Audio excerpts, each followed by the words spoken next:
Hey, everybody, it's May 19th, 2020, and we've got a great group of people today. Hopefully, Chip Rogers is going to be here. We got Chris Green, CEO of Chesapeake Hospitality, and Rich Cortese, SVP with Aimbridge.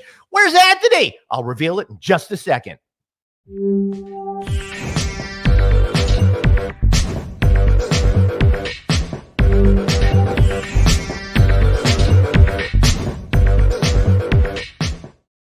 Hey, everybody, welcome to the show. My name is Glenn Hausman. I'm excited and delighted to have you here with me today. In fact, I'm glad that you've arrived. Speaking of arrivals, we got great people backstage today. I'm really excited about it. And if you're wondering where Anthony is, you had a little something to take care of.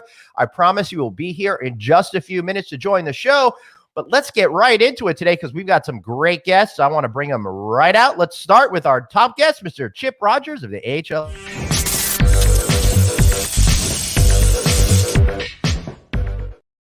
Mr. President, Mr. CEO, how are you, sir? I'm great. If I knew Anthony wasn't going to be here, I might not have accepted to be on the show. So. That's why I didn't tell you, because I was afraid if he was going to be late, you wouldn't want to be here as well. Before we bring in the other guys to help comment on what you're seeing, I know you've been working a lot again behind the scenes. I mean, you're out there, you're on Capitol Hill, but more importantly, Chip, you're working now to help get people traveling again, and that will help lead to jobs. A lot of stuff going on. What's your headline point today? A lot. Congress is moving slowly. I feel like we could do a whole show just us talking. We could. You know, the thing is, Glenn, is that all along what I have to remind people again and again, they know it intuitively, is that it's not the coronavirus that is stopping travel. It's fear of the coronavirus. That's right. Because, I mean, technically speaking, from a mathematical sense, there aren't that many people that have the coronavirus. We hope and pray that all of them do have it get better. But the fact is, there's a lot of people saying, I don't have it, I don't want to get it, and therefore I don't want to travel. And so it's really up to us to make sure we are creating that message that says, you know what, travel is safe and travel is clean. And I remind people that this is not the first virus that the hotel industry has dealt with. We've dealt with other viruses in the past. So when people start thinking about how clean is a hotel room, I would argue that a hotel, in a general sense, is about the safest place, cleanest place you could be outside of a hospital. Wow. I would even argue maybe even safer than a hospital, because I know a lot of people leave hospitals with infections and stuff like that. Not to be jokey about it, because it is true. But you're doing a lot of things right now to try to get people to come out. For example, you're working really hard on this brand new campaign to keep hotels clean, a certification service and stuff like that. I know all the brands at this point, I think, have put something out. How is yours different? And did you get any conversation from the major brands when putting this plan together? How did that all work? Great question. And I appreciate you asking that, Glenn, because really what we look at at AHLA and the Safe Stay program as is kind of the basis by which all the other programs are built. So we began working on this about a month ago, and what we did is we brought in all the major brands. And in fact, if you look on our webpage, you'll see that the 16 largest brands in the United States have all endorsed Safe Stay, and they're all part of the Safe Stay Advisory Council. So we said, hey, what is the message we can give travelers to say these are the guidance points that all hotels will use, from the smallest budget hotel all the way up to the largest luxury resort. And we knew we had to come up with a list of guidelines that would fit for everybody. Now, the brands are going to go above and beyond that. We fully expect that. We understand that. Every brand is different, and that's what they're doing, and we certainly support them with that.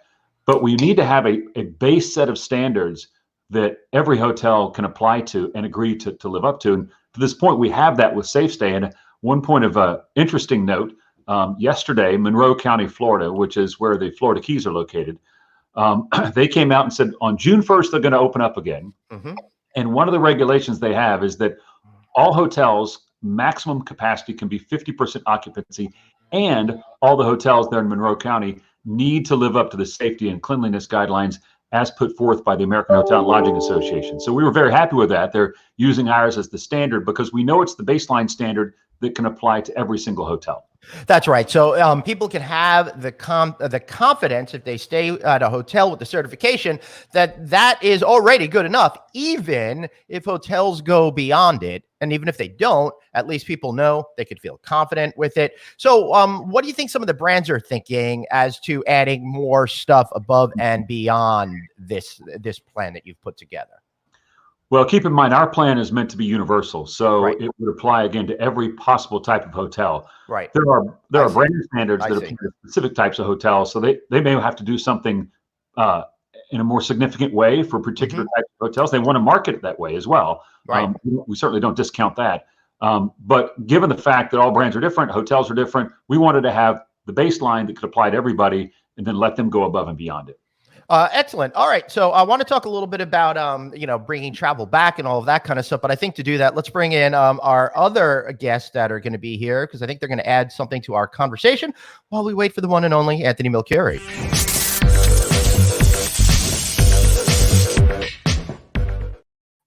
All right, let's welcome to the show Rich Cortese, SVP with Aimbridge, coming at us from Puerto Rico today. Mr. Chris Green, CEO of Chesapeake Hospitality, who happens to be located in Florida. Sure, northern Florida, but Florida nonetheless. Chris, Chip was just telling us about the new initiatives that are happening. What do you think about AHLA's plan? How does that relate to what you're thinking about? And where do you go from there? Hey, Glenn. Good afternoon, everybody. Well, first of all, I have to resoundingly endorse what Chip and the team at AHLA have done. Chesapeake is an endorsed AHLA Stay Safe member, and exactly what Chip said, it helps us, as a third-party manager, we manage across all the brands. So being able to have a foundational plan like Stay Safe is extremely helpful when we're talking about having something synthesized across our whole estate. It was very helpful, and it's very well thought out. And to Chip's point, if the Stay Safe program is all we did, which is fantastic, we would be so far ahead of what the expectations are. We were already there before we went into this, but this is just enhanced cleaning and sanitation and safety for our guests. And I think it's a great job. And before I switch off, I want to tell Chip and his team thank you. They've just been working nonstop on behalf of our industry. I mean, you would not believe the data that comes out of there to help us as operators and our owner clients to succeed through this. And it's been great to be in such great communication. And the one thing I'm amazed at is how well rested you look, Chip, because I know you have not been rested at all.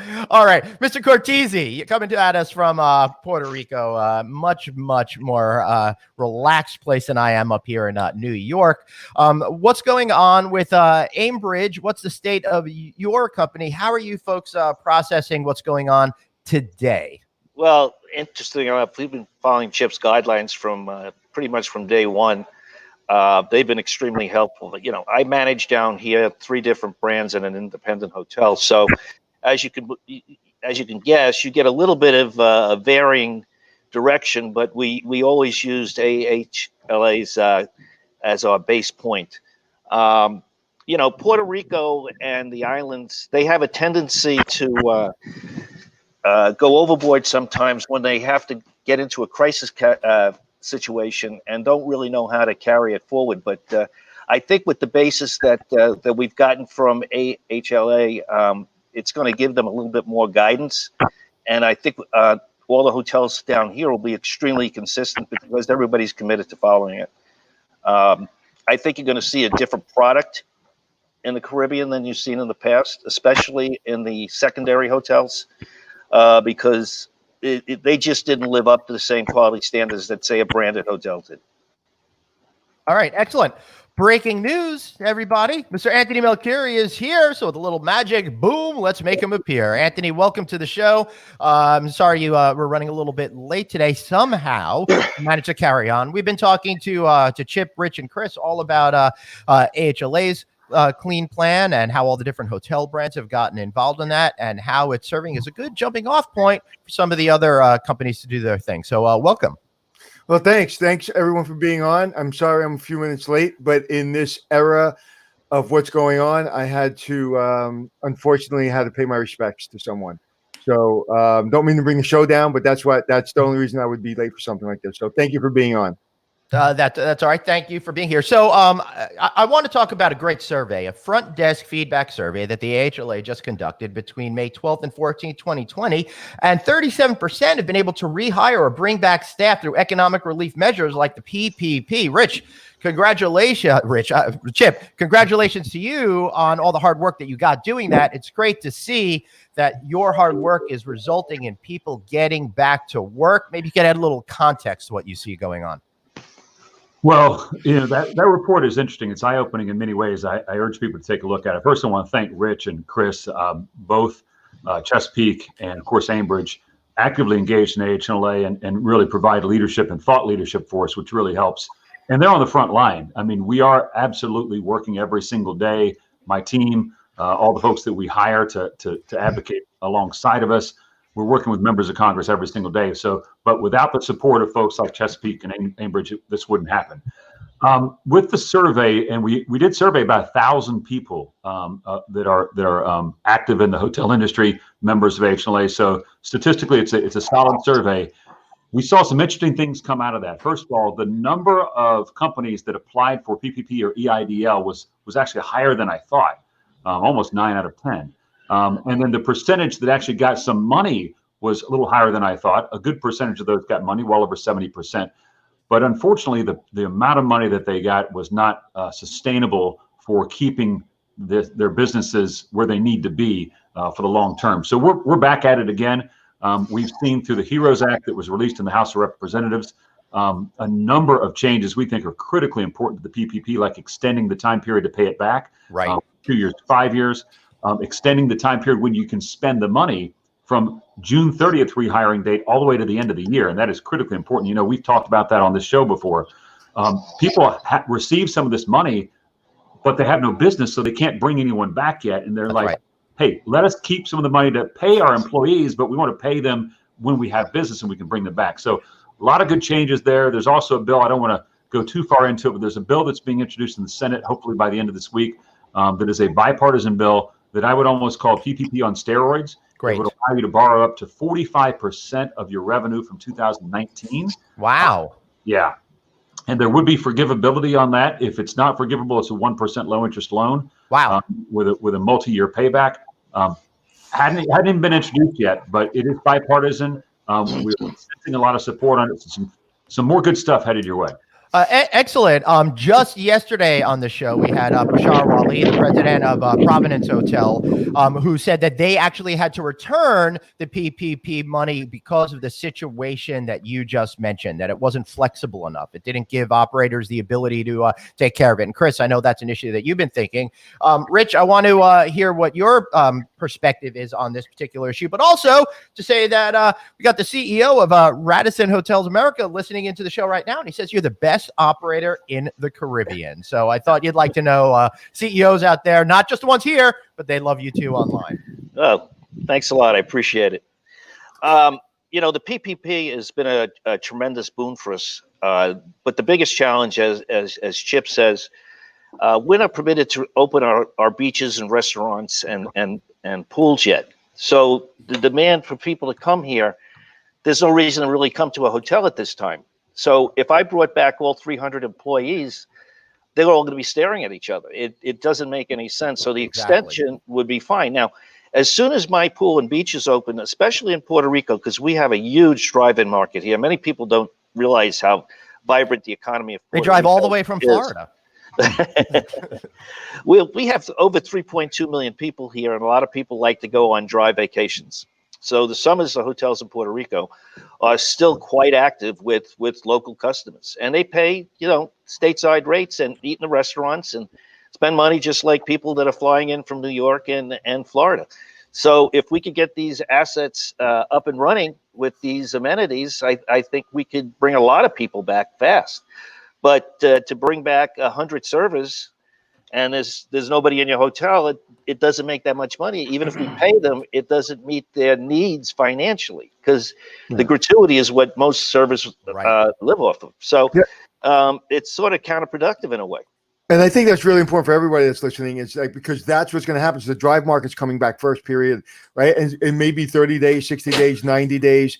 it may be a while before you get that international traveler. So if you're able, so what are you doing now from a sales and marketing standpoint to really drive that business, opening? Well, we're advertising locally. We have a huge Facebook presence in Puerto Rico, Instagram, Snapchat, all those things. And then, Puerto Rico is one of the destinations, one of an interesting place in the sense that they still read newspapers here. Newspapers are very popularly advertised in, so we have a big campaign that's going out.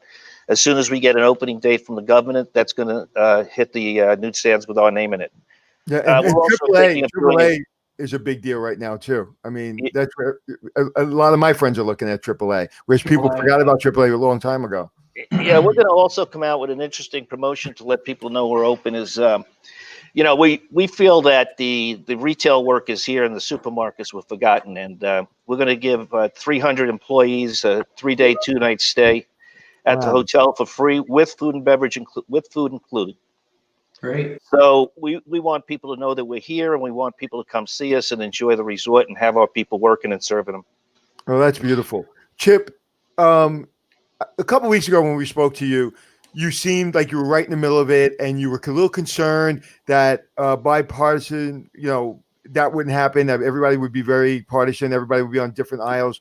Now you seem a little bit more enthused. You seem a little bit more enthusiastic and optimistic. What's changed? Look. Or am I reading you wrong?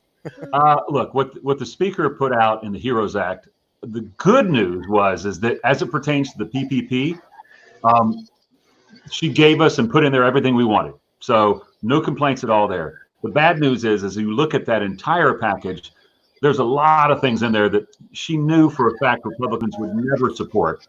And so, to her credit, she came out and said, look, this is just a starting point for discussion. She knows it's not going to go forward. My challenge with that is look, we're all racing against the clock here. And the more time we waste spending moments, even speaking about things we know are never going to pass, it's just wasted time that we could be focused on things that actually do make a difference. So there's good parts to that HEROES Act. There's bad parts to it. On the Senate side, what I am seeing, though, is a number of bipartisan bills. And of course, in the Senate, you've got to have bipartisan action because it requires 60 votes to get anything passed. In the House, as you saw with the bill that passed, it was 100% Democrats voted for it. I think every Republican except for one voted against it. That's really not the way we ought to be legislating. But in the Senate, we are seeing some bipartisan support for some ideas, particularly around small business. So I'm happy with what's happening in the Senate. I'm appreciative of what the House put in their original bill because I think we can all agree on those PPP additions and corrections. But they got to leave the extraneous stuff out because that's just going to clog up things and slow it down. I got a great question coming from the audience here, which I think is essential. Chip, can you shed more light on the EIDL loans as they change the criteria and are not hospitality friendly? This is the first time I've been hearing about this in the last number of days. I don't even know what an EIDL loan is. Maybe you could educate us all. It was actually the first set of loans that came out, the emergency loans. The problem is that originally when they put them out, they talked about it being for up to $2 million. And now they've lowered that all the way down to a maximum of $150,000. And that doesn't necessarily mean you're going to get the $150,000. We have not heard much success with the IDL loans, so I concur with the person who asked the question. The PPP has been the more preferable route for most people to go.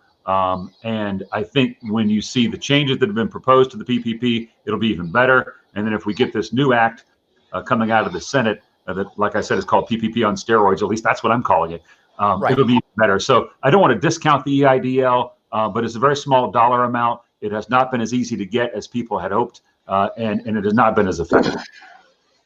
So will they be, Chris? Well, I was just going to say to Chip's point, I mean, just if you take, I have clients now that are sitting on their PPP loans and hoping that something's going to change with the legislation before the time runs out, or they're going to have to return them. Because to Chip's point, if you look at Monroe County in Florida being one of the more open states with cases declining, they're going to go at 50% occupancy. Well, at 50%, you can't spend all the money on your payroll at 75%, 25 threshold.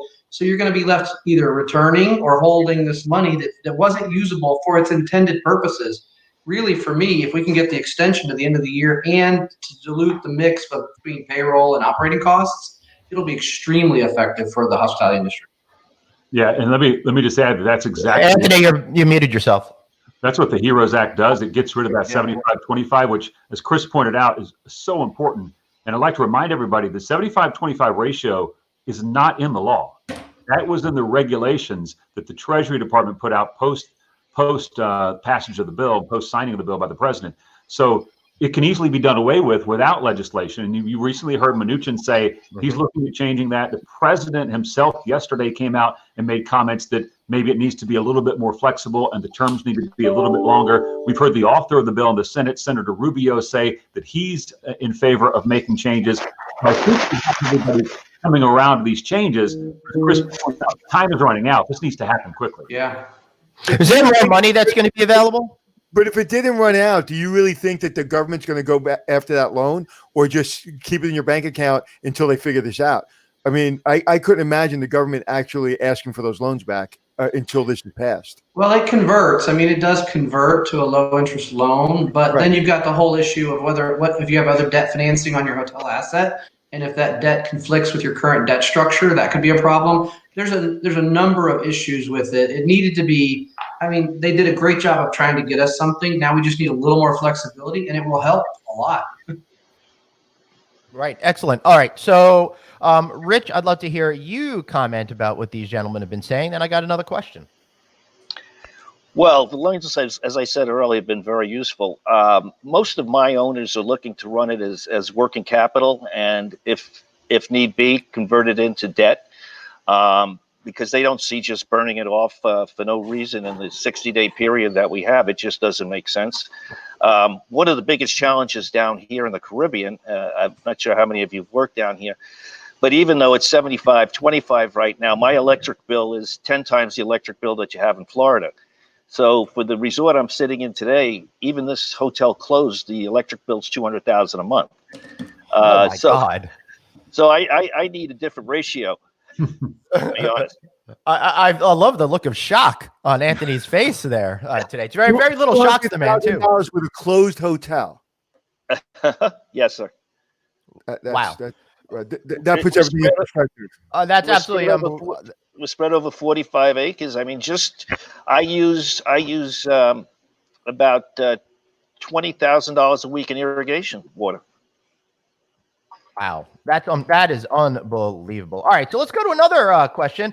Chip, I don't know how much time you have with us, so I don't want to keep you if you're too long, but I'm going to jump right into another question until you tell me to go away. Chip, you think it's a good idea to have the news media involved with our new heightened standards to boost consumer confidence, or is it too soon?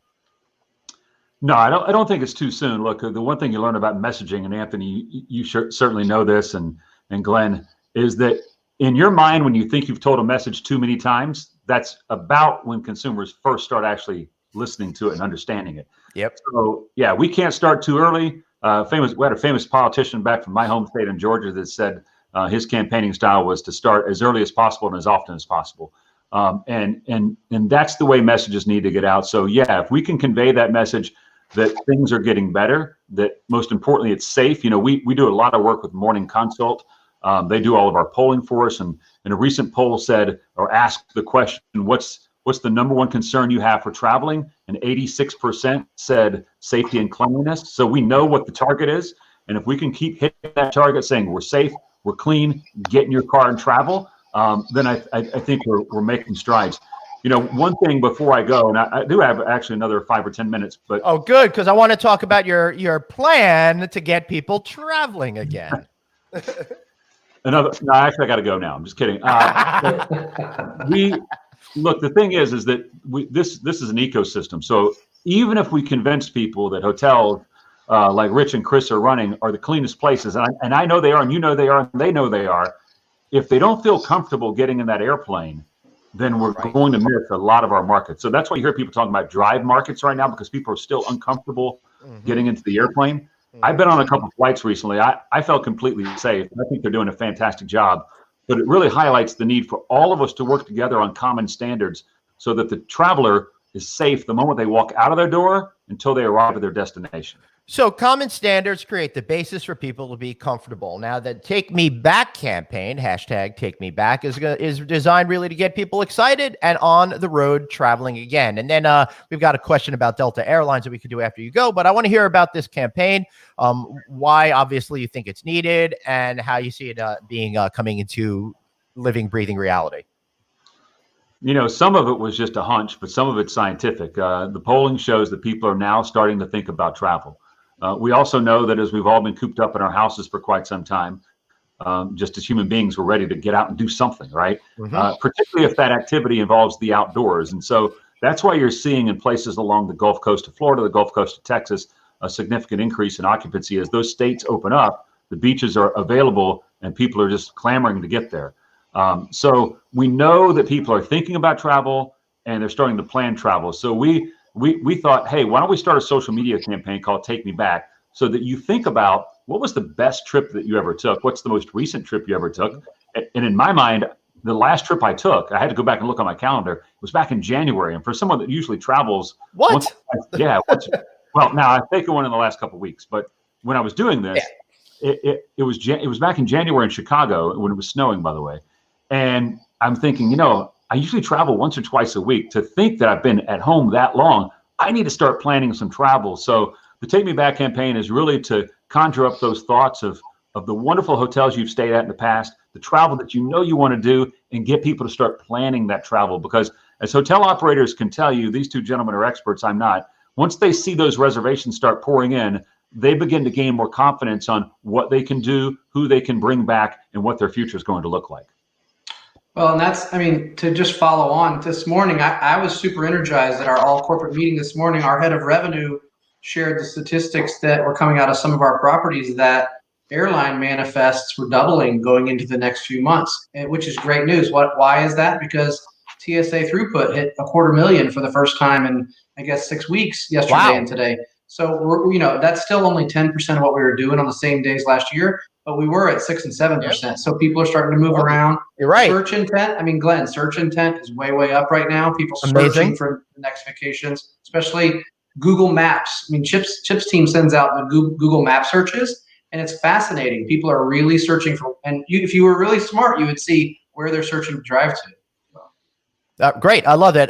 Rich, I want to get to you in just 1 second about some really pointed questions about air travel and stuff. But Chip, any final thoughts before we let you go today, sir?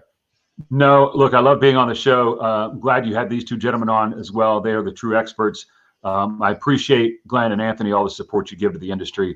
It does matter. Not only do you entertain people, you inform them, and that's about as good as it gets for one of these shows. So thanks for having me, and I look forward to being back soon. And thank you for allowing us to have you on the show, especially from the beginning. Like, you've really been here, like not just in the beginning when things were sideways. I mean, you've really been here for us, and it's given us a lot of credibility too, having you on. So I just want to say thank you very much. Thanks, guys. Appreciate it. Have a great day. We'll see you again real soon. All right. So, Rich, let's get into this with you. We got a great question or a commentary about Delta Airlines that I think is very important to a guy like you. This morning, it was reported that Delta is going to cap seating at 60% and charge more for a ticket as they believe people will pay for safety. In the hotel industry, does the panel believe guests will pay higher rates for safety and ADR will increase with social distancing and lower occupancy? The reason why I talk to you about this, because we're talking for someone like you, it's a double whammy, more on the airplane and possibly more for the hotel room. What are you thinking about that? How are you rectifying what's going on? It's a good question. Interestingly enough, my son just flew here yesterday from Florida. He came in on one of the legacy airlines, and they were selling more than 60% seats. Interestingly enough, Puerto Rico runs a very, very high load factor. So even though we're down to about 20% of our incoming flights, the airlines have already announced by October 1st will be over 60%, and by December close to 75% of our flights will return.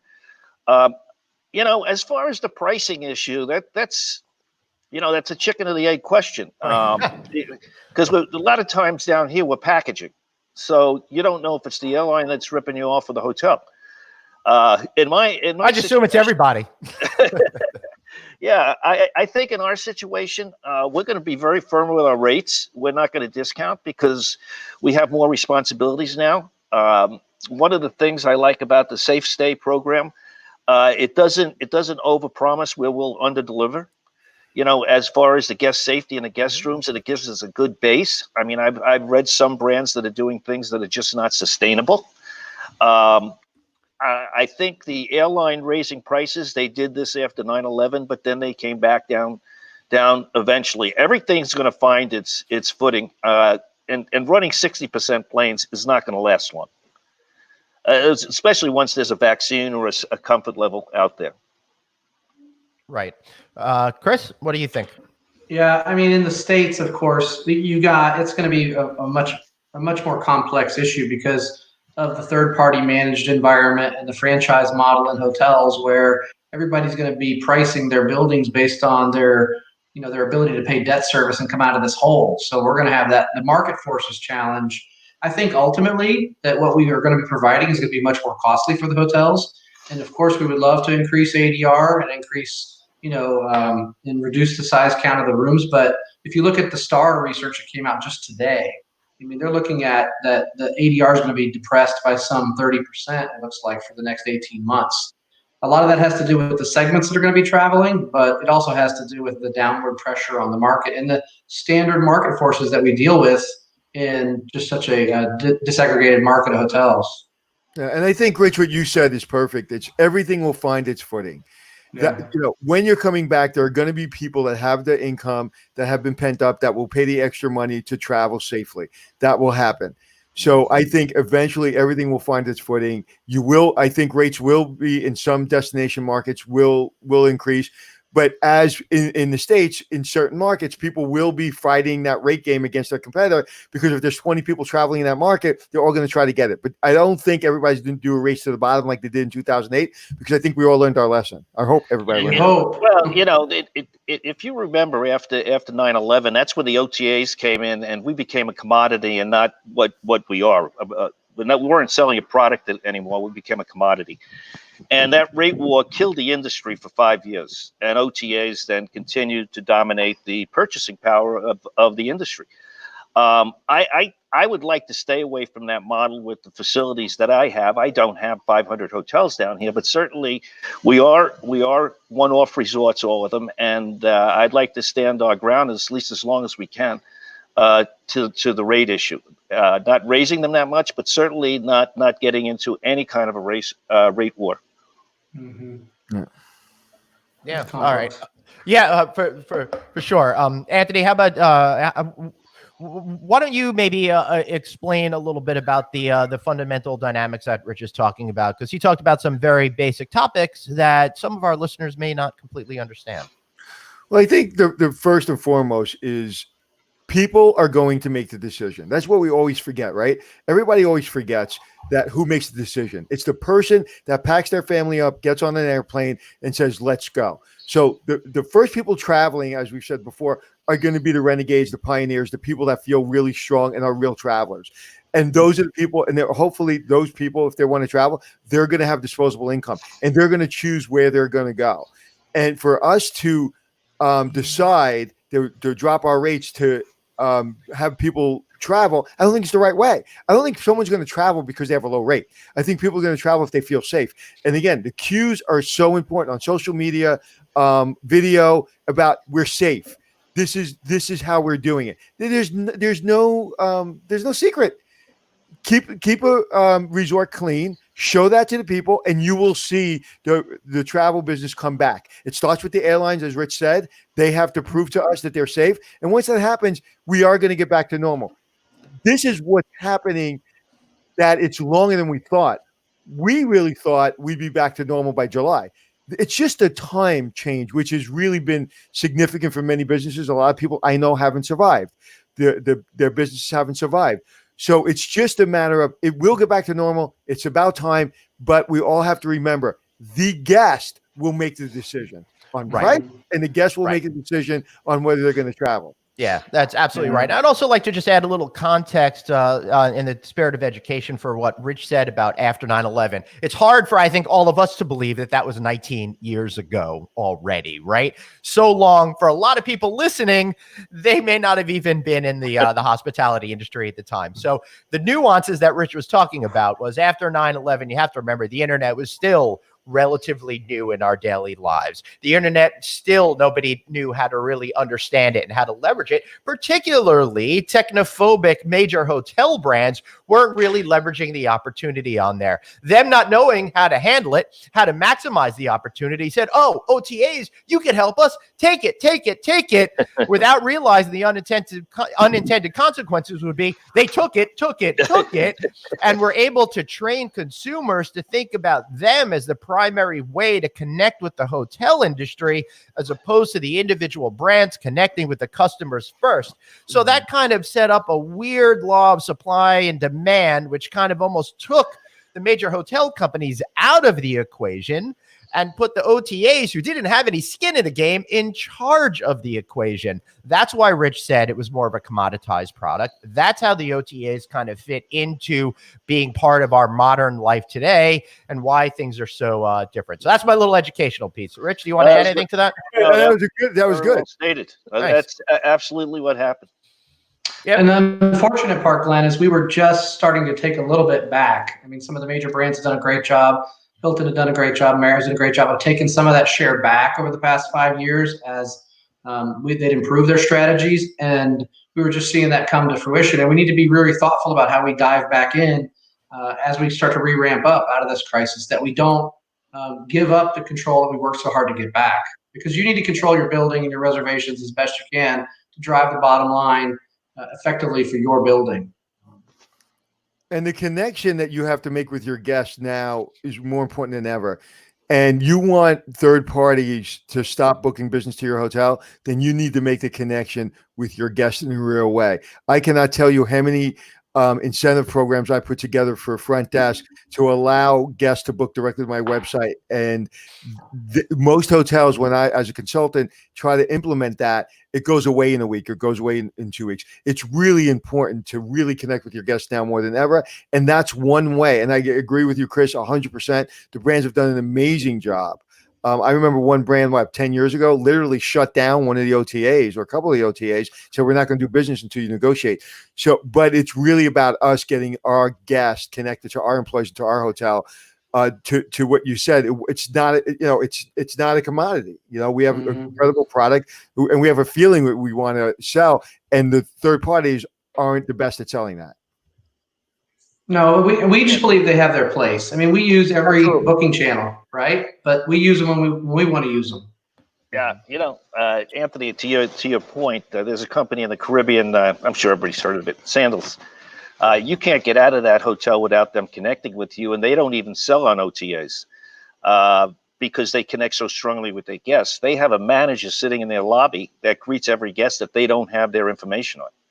So it's a very point well taken. Very good point well taken. Excellent.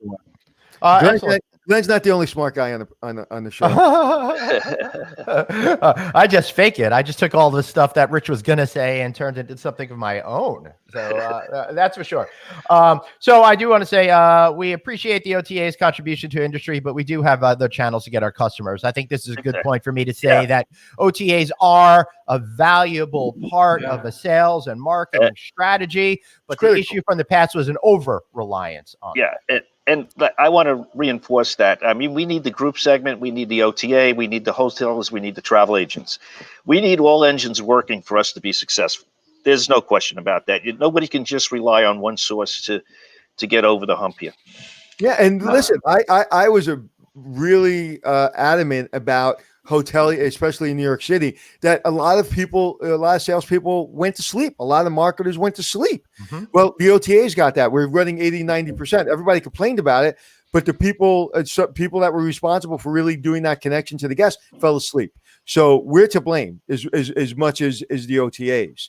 But the OTAs are, to your point, they're important. They're critical. And I've said it before, I'll say it again. They're a chauffeur. They drive people to your hotel. They did the marketing in a lot of cases, but you tip them their commission, but you don't ask them to chauffeur them back. You do that yourself. And if you figure that game out, you win. Matter of fact, if they're a customer first through OTA, but they come back 10 times, you're way ahead of the game, and the OTA deserves a big thank you. Yeah. I mean, Glenn started the history lesson, but as hoteliers, we need demand, we need RevPAR, we need volume, and they were the quickest to be able to give it to us after 9/11. We needed to put rooms back in the building when people would travel, and they aggregated more guests at one time than we could on our own. So they were able to help us. But it became, something that we got addicted to, and it's been very hard to wean off. Still very valuable, and there's a lot of customers that are very, very loyal to the big ones. But you have to know how to manage them. So, excellent. Rich, did you have anything to add? No, that's it on the OTAs. All right, beautiful. All right, I feel like this segment is good. It's complete. I feel very satisfied. But Rich, is there some topic that you think that we haven't addressed that you would like to share with us? Yeah, I think one of the topics I'd like to touch on is here in Puerto Rico. I've lived here for 22 years, so I'm a little prejudiced towards the destination. But as I said, my son flew in yesterday, and we have a tremendous protocol at our airport. He went through an infrared thermometer. They took his temperature first. Then they questioned him as to if he wanted to be tested. He said yes, because he's staying with me, and my partner has weak lungs.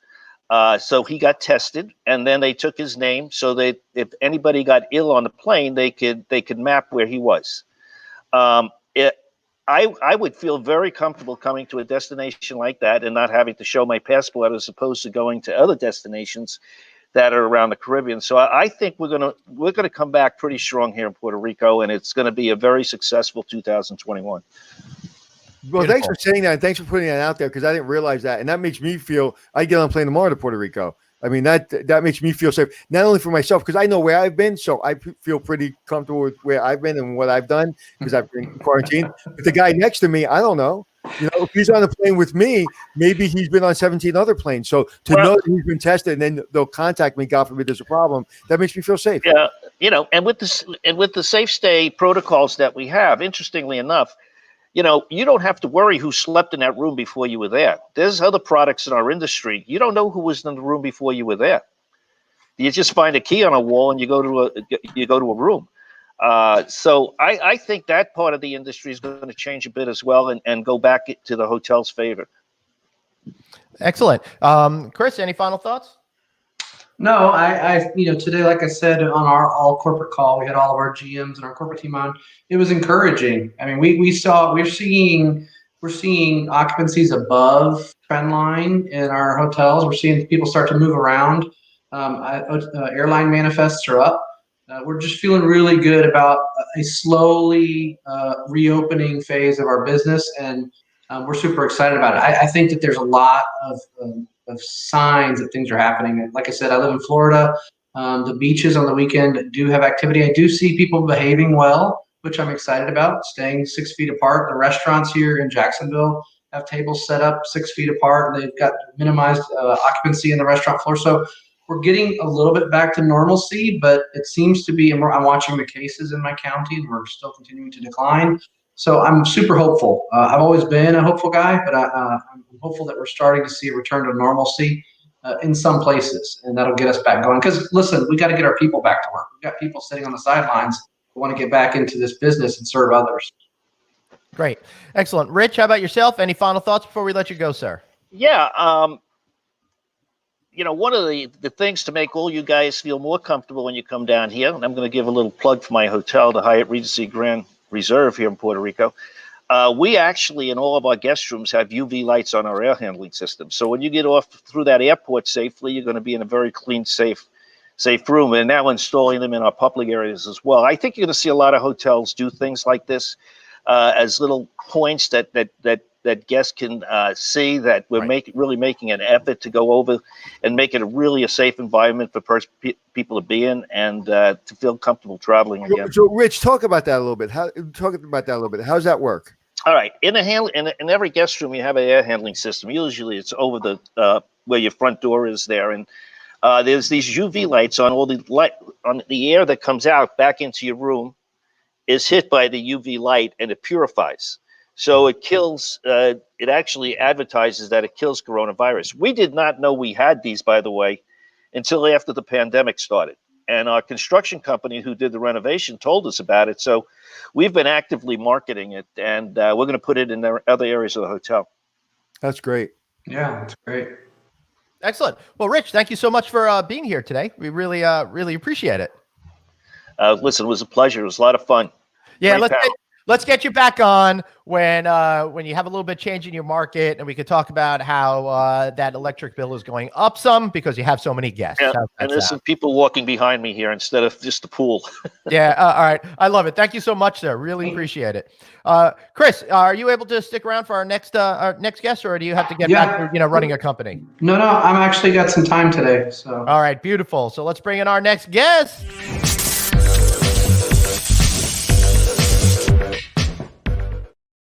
All right, welcome back to the show, Nick Remedio of the Kim Did Lapeer in West Hollywood. All right, welcome to the show. Now, for those of you who don't know, Nick was here a number of weeks ago as part of our GM panel, and since then, producer Jeff has stayed there not once but twice. He's gotten to know you a little bit, and got some interesting things going on in West Hollywood right now with the Chamber of Commerce, and a plan that you guys are all working on together to help bring back the economy. Thought it'd be interesting and educational for us to hear about it, which I guess we're not going to because he has now vanished off of it. Gone. You know what's great though is that he did such a good job even 3-4 weeks ago that our producer felt so safe that he wanted to go back.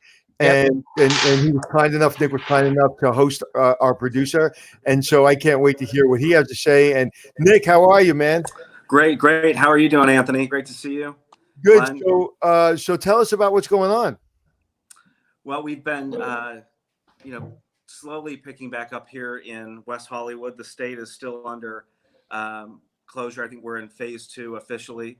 The state is allowing county by county to kind of peel back, but it's going to be a longer process than what we're seeing in other parts of the country where that have kind of dove back in. And then with that, been working with our Chamber of Commerce, not just on the hotel side, but in all of the small businesses that we have here in West Hollywood, to kind of see what we need to move forward economically. Because there's some major liability issues that are out there that are threats to hotels as well as to restaurants and bars. Really anyone that deals with the public. The PPP loan, we still need some efforts there to adjust that. Many hotel owners went ahead and got that program and are still under difficulties of being able to cover the 8 weeks that's in the current plan, to bring their employees back when many of them are still shut down. Did you hear our last guest, Chip? Did you hear what he was talking about? I didn't catch all of that. He addressed a lot of those issues. Glenn, do you want to talk, or Chris, you want to talk to a couple of those issues he addressed? Yeah. Hey, Nick. Hey, Chris. In the HEROES Act, they're addressing a lot of the issues. The length of time that we can use the loans, hopefully all the way through the end of the year. The balance between the 75-25, breaking that up so we can apply more to operating expenses, and also spreading out repayment up to 5 years. So it's in the HEROES Act, and they're trying to get that done. But there's a lot of other stuff attached to that legislation that might hold it back. But overall, those points are the good points. And I think long term, it's going to pass. It's got to pass. So yeah. I think that decision's making itself. It's just that they all have to play politics, but I think it's going to pass. The problem, Anthony, is some of the first PPP loans were issued late April. We're here in late May. You only got 30 more days to get some answers. So before the money is supposedly supposed to be consumed. And Chris, I'm aware of those changes, and I thought that was great to see that in the bill. I think the troubling thing is that when you look at what most of the pundits are saying is that this bill is dead on arrival in the Senate. And Anthony, I think you're absolutely right. There's a lot of politics that are going to be played here, but it really is a matter of when they're going to be able to get to this and get this done. Well, again, I think we've seen it in our country many times. It comes down to the last second, and everybody's up till midnight, and then they make a decision. This is one of those decisions that really the country goes the way of this decision. So if the decision isn't made and isn't taken seriously, we're going to have a much longer, stretched out recession and potentially worse. So I think the decision is going to make itself, but I'm just an optimistic guy. Yeah, that comment was overflowing with optimism there. I definitely felt that from you. If you like, I can dance. I know. All right. So, you mentioned, Nick, something about liability issues. And one of the interesting things is I just heard yesterday the CEO of Disney, Bob Chapek, came out and basically said, as they're reopening the Florida property, in particular Disney Springs being part of their first phase of reopenings, they basically said, you walk on our property, it's up to you. We have no liability if you get sick. We have no liability for anything out there. Do you feel that is going to just be the general approach that your business is taking, and maybe West Hollywood in general will be taking as part of this comeback plan? Well, I think it's going to have to be. I think unless we have some kind of qualified immunity that comes from the government for businesses, there's going to, your stance is going to be that we can't accept liability for anything. And then it's going to be, frankly, up to the local jurisdictions and the courts who are going to decide if that's true or not. But I can tell you that with the restaurants and bars here, and the reason why I talk about that as a hotelier is that in West Hollywood, we've got such a vibrant community. One of our major draws, our attractions, is that nightlife that brings people up from Orange County or San Diego or Santa Barbara because they're looking for something they can't find in their own backyard. And so when you have those attractions, those restaurant and bar owners, and right now 50 to 80% of them are saying that they will remain closed until there's either a change in the liability laws or a vaccine, because they can't put their businesses at risk from someone, either a guest or an employee, saying that they caught COVID in their establishment. So it's a major concern for us, and one, frankly, that hits us as hoteliers as well.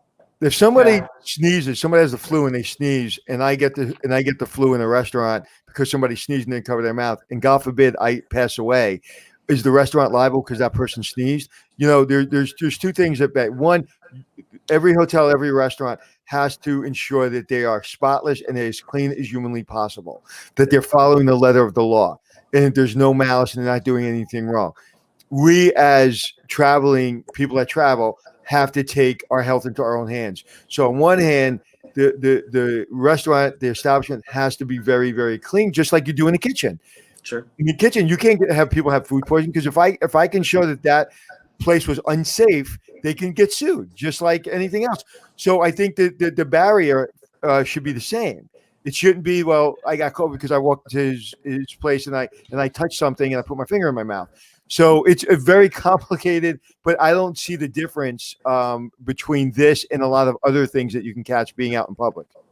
The problem is the defensibility of it, that we're going to still spend to defend, whether we're right or wrong, whether we do everything right, we're still going to spend to defend. And that can be crippling to a business when they could have got it walking through in the Uber on the way to the hotel. But, it's just that the name on the building creates that environment, Anthony, that's so difficult for us. But I also think, from where I said, if you look at what California did and what New York did, once they put the ratings in A, B, and C, everybody said those businesses will go out of business because it's going to cost that much more to ensure those standards are higher. That's not what happened. What's happened, people felt safer. So I think, again, everything will fall in its place. Yes, expenses will go up, and some businesses won't make it. But at the end of the day, we will find our foothold, and we will get back to traveling, and we both have to do our part. I just saw something recently that was horrifying to me, and I've canceled that business out of my life for the rest of my life. Not only that business, but the other businesses that gentleman owns. And I didn't see it firsthand, like being there. I just kind of walked by and saw it. And so we're all going to make our decisions based on, but to put the onus basically on a hotel to say I got sick staying in a hotel room, it just doesn't seem to be sustainable. And I'm optimistic. I think legislation will be passed.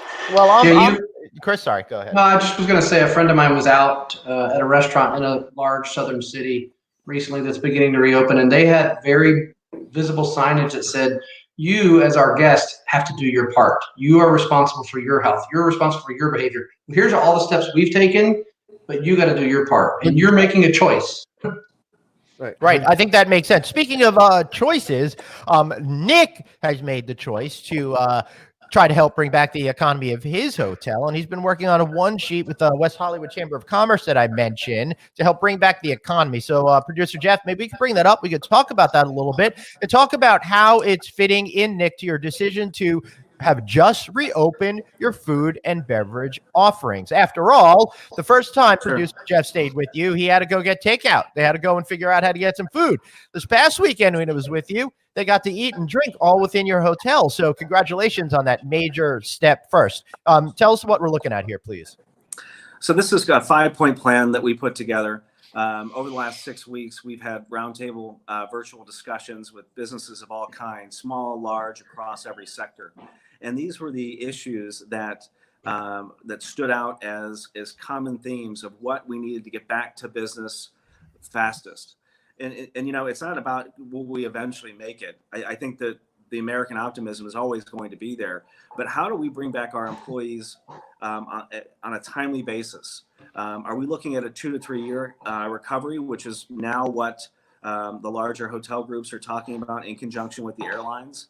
Are we looking at 50 to 80% of our restaurants going under over that time period? It's very troubling and worrisome. And it's not about being negative. It's about really stepping forward and saying and asking our policymakers that while they're making decisions regarding health and safety, that we also need to take into account the economy and business to make sure that it's balanced, to make sure that we can employ people, bring people back, an extended recovery that we're potentially looking at. A hotel may be able to only bring back 20 to 25% of its employees this year. That's not good enough. We need to do better than that. Making sure that we have amenities and attractions for our guests, that's what's going to make them come back.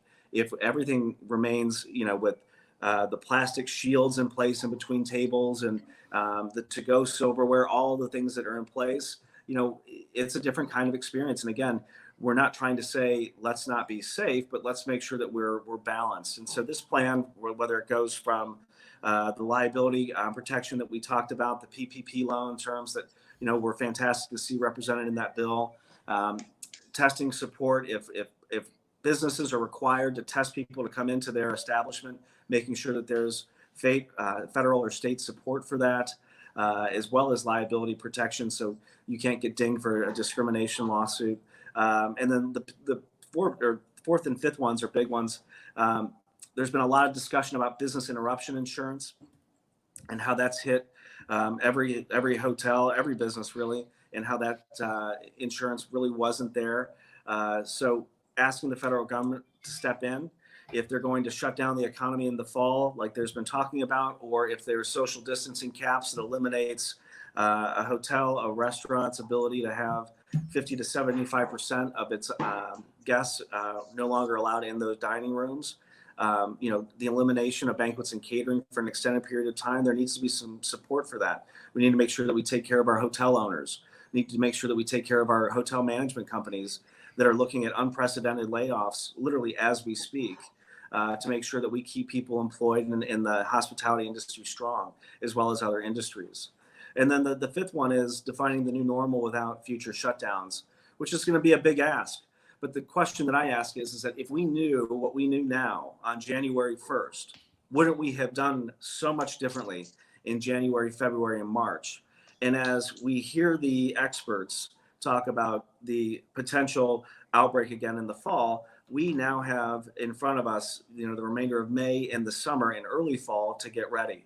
And so for me, that is dedicating resources to testing and making sure that it's out there, and then dedicating access to safe recovery centers, which will be built, creating jobs, and then pushing these, unused malls, retail offices, and making sure that if you can't quarantine at home, if you test positive, that you then have a place that you can go to free of cost. And it's all very ambitious, but at the end of the day, what we're trying to get to is that return to normalcy that Chris talked about, where we could be at pre-COVID business practices, with the exception, of course, of the testing and making sure that the cleanliness standards are there.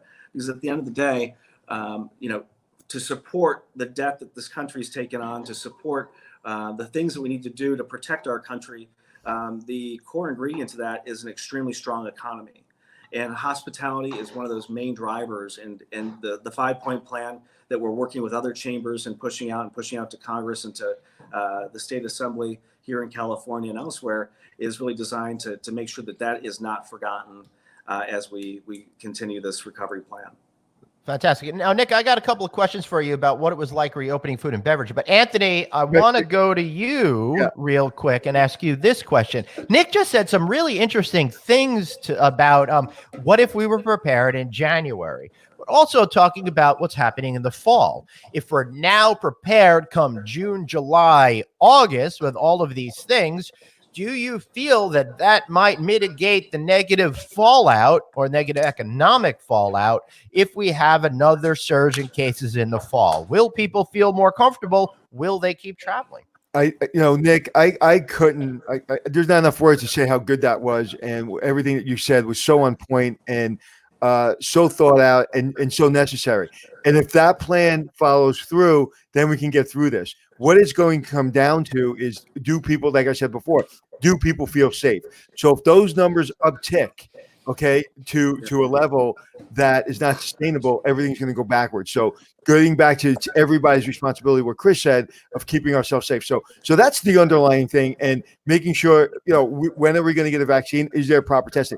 We can't, no matter how much legislation we put out there, no matter what we do to protect our staff and our hotels, if those things don't happen, everything else is moot, and we have a much bigger problem than we first thought. However, with everyone taking care of themselves and everyone doing the right thing, and the numbers stay where they are and they start going down, and if we do get a slight surge, I agree with you 100%. Do we need to shut everything down again? No. What we need to do is we need to isolate, and then we need to make sure that we make very intelligent decisions.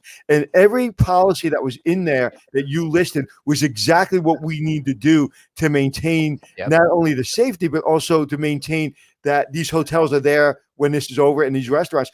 I don't think you're going to get around a big percentage, not the number that you said, but a relatively big percentage of restaurants and bars going out. At this point, I think we're there. I don't think that you can get around that. Unfortunately, you see it. I see it in New York. I see it in my neighborhood that some people are going out. How do we mitigate that? And I think your plan, like I said, I think it was the best presentation I've seen since I've been doing the show. And encouraging to see and hear how committed our industry leaders are to provide safe environments for leisure and group business. Thank you, Narita Amador. Really appreciate you saying that. So, Nick, what was the process like for you going from having a closed F&B operation to getting it open and feeling comfortable with the products you're pushing out to customers? Well, it was a matter of looking at staffing, what we could bring back. And so with that, we were able to bring back a sous chef who's been with us for about a year and a half. Again, the hotel's been open for about 2 years. So Peter's been with us, it feels like since the beginning. And then 2 bartenders. And so it's a grab and go concept.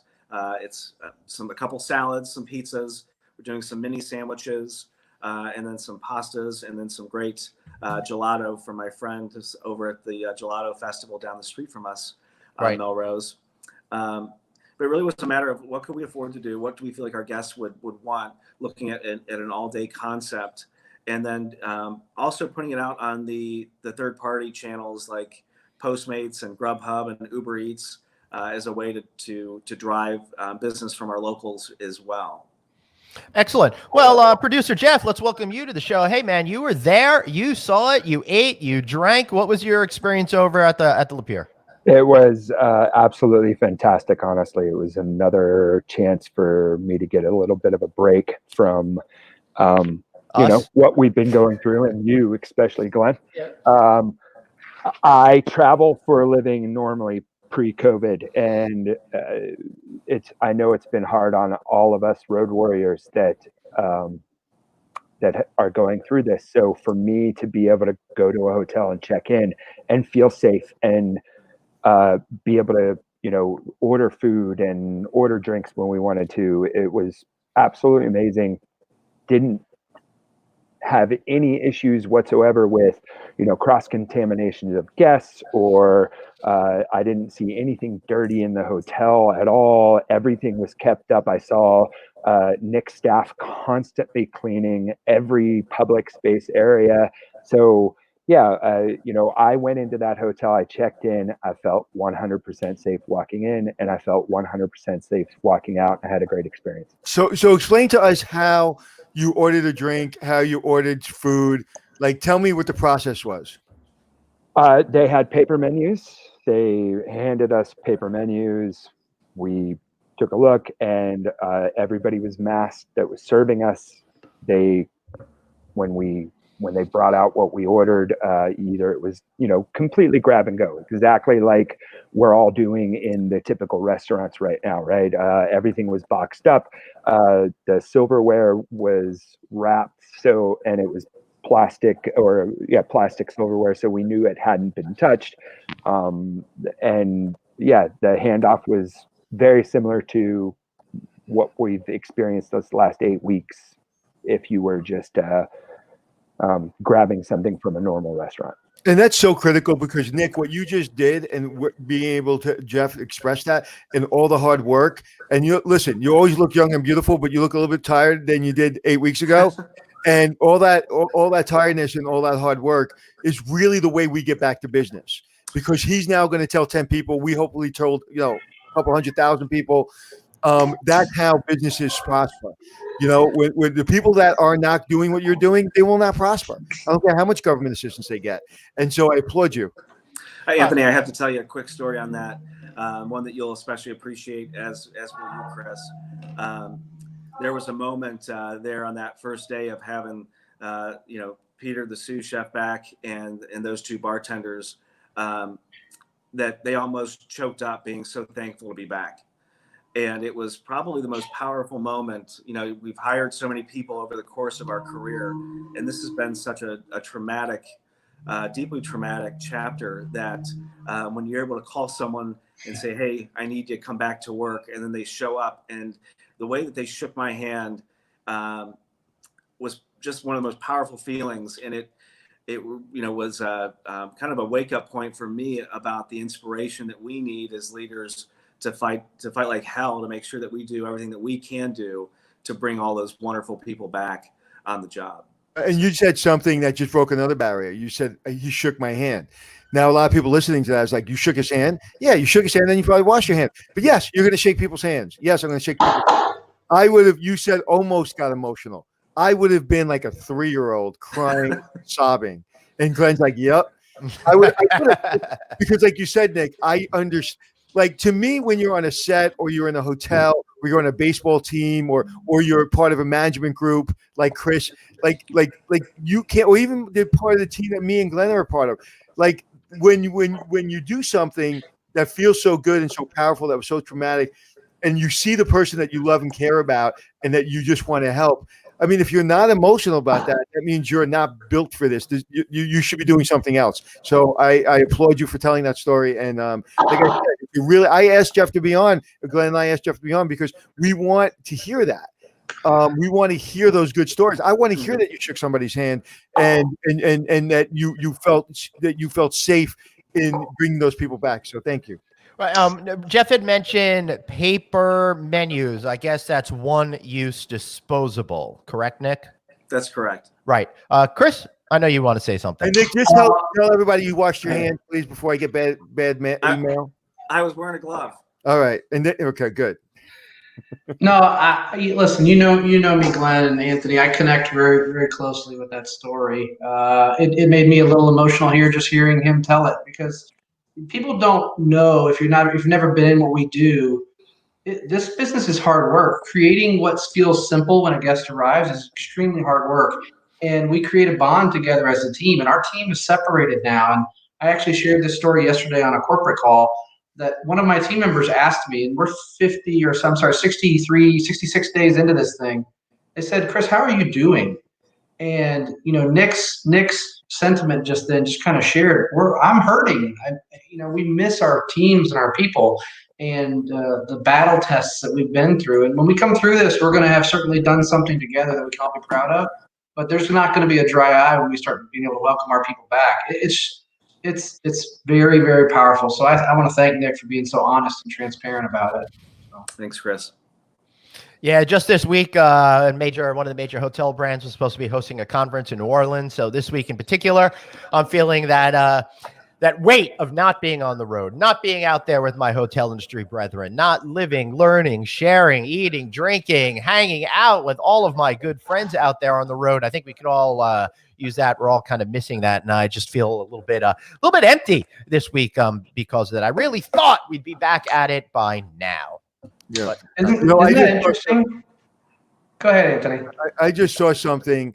There's a resort. I'm not sure exactly where, a casino, and they had this plastic tube around a poker table, and then there were clear, where you put the cards. There was a window around each seat, and there was this clear tube about 5 feet high. And I'm telling you, if that's how I have to go back to play poker, I'm never going to play poker again. And that's coming from a guy that's addicted to it.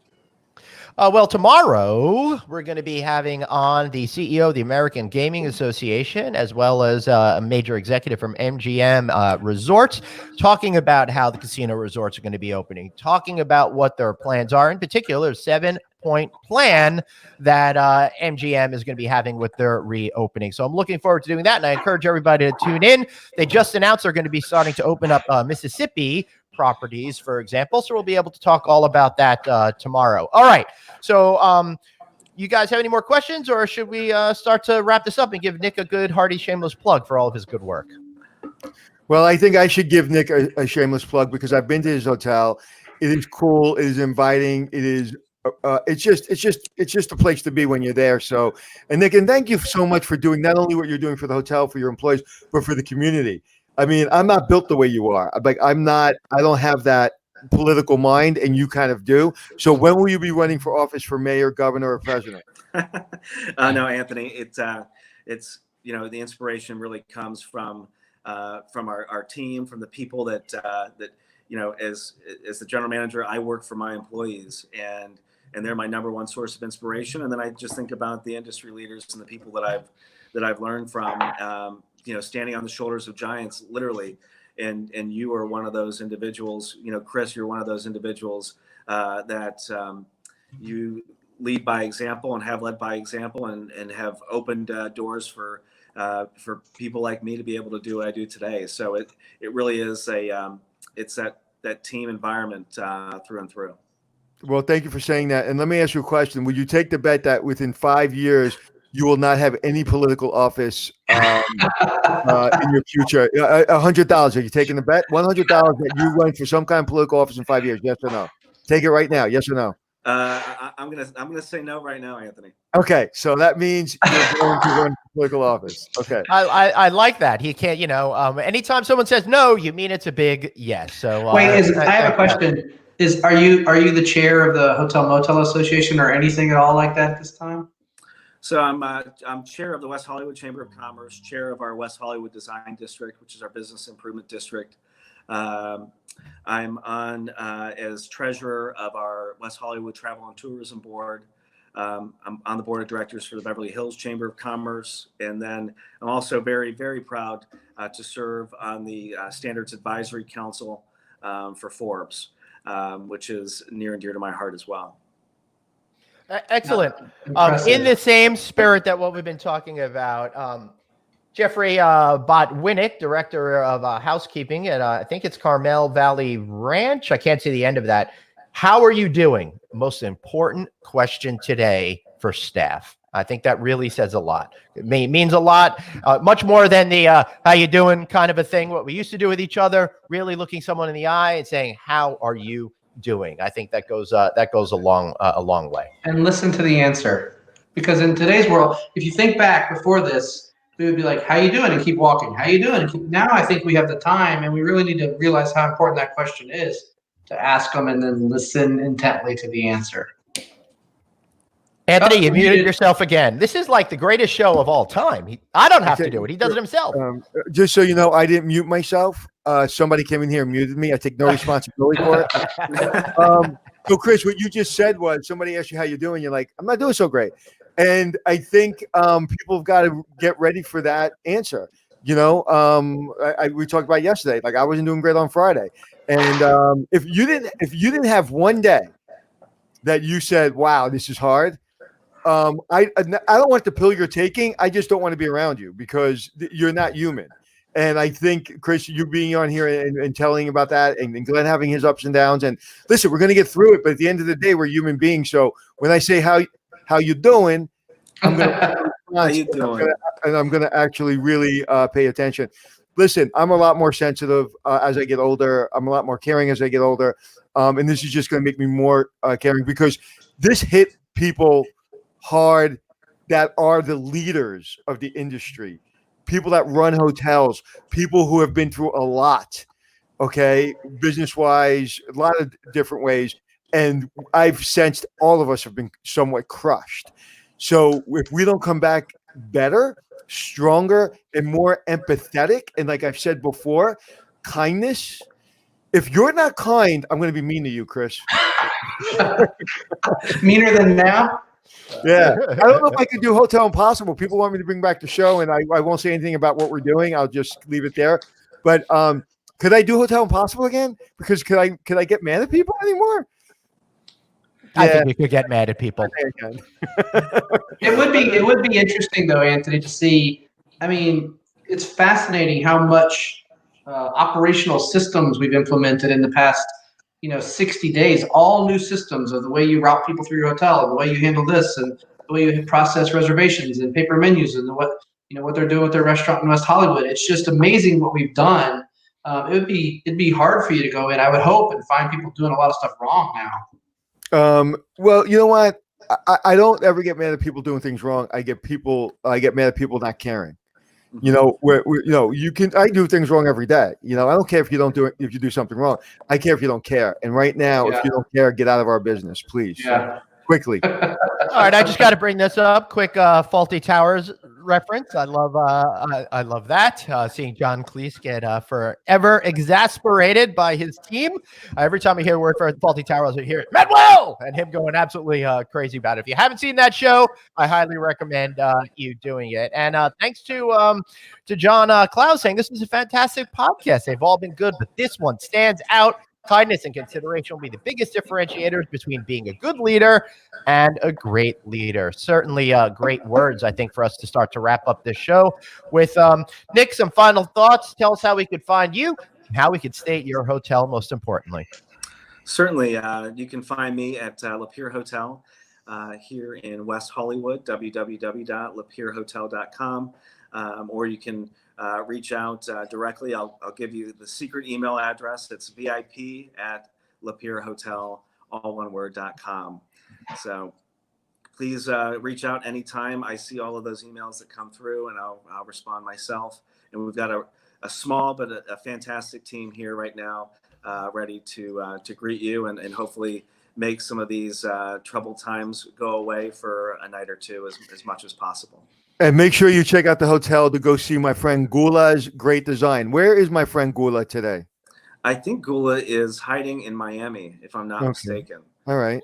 But she's a wonderful, wonderful lady, truly an inspired designer.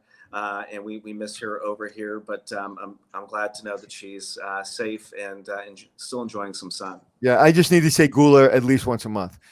So, Chris, thank you, sir. Yes. Thanks for seeing you again. I'm using that email address because I'm going to go see Nick. I got to go check this place out. So, Chris, come on, anytime. Anytime. Listen. Go ahead, Glenn. I just want to throw out there Gula. Gula Papyrus is an old school fish song. So I just want people to know I did not miss that reference out there. All right. So you guys are saying? I was just going to say, I think we were wrapping up, weren't we? So, well, thank you, Chris. Thank you, Nick. We will see you soon.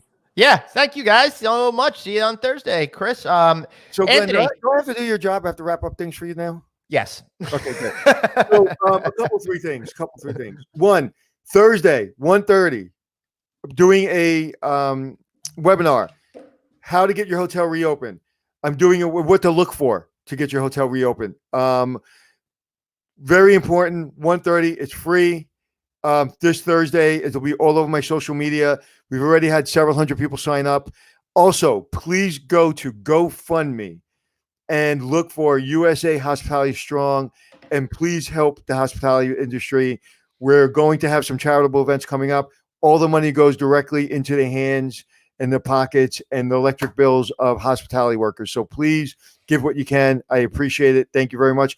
Go to hospitalitysuccess.com or hospitality on Facebook, hospitality, or go to GoFundMe at I'm getting this all screwed up. Go to GoFundMe at USA Hospitality Strong. Thank you very much. And Glenn, how are you? How's your face? Healing, I guess. I don't know. Let me take a look. Yes. At the burn marks over there, but they are going away, and I expect to be in tip-top condition soon enough. What a great show, brother. And tomorrow I'm so excited about the casino angle of this. I mean, they've been real quiet, and now they're coming on our show for the first time. And so if you've not watched any other show except today's show, make sure you watch tomorrow's show. Yeah, and then after that, watch Thursday's show and Friday's show and every other one after this. Well, tomorrow's important. Yeah, thank you.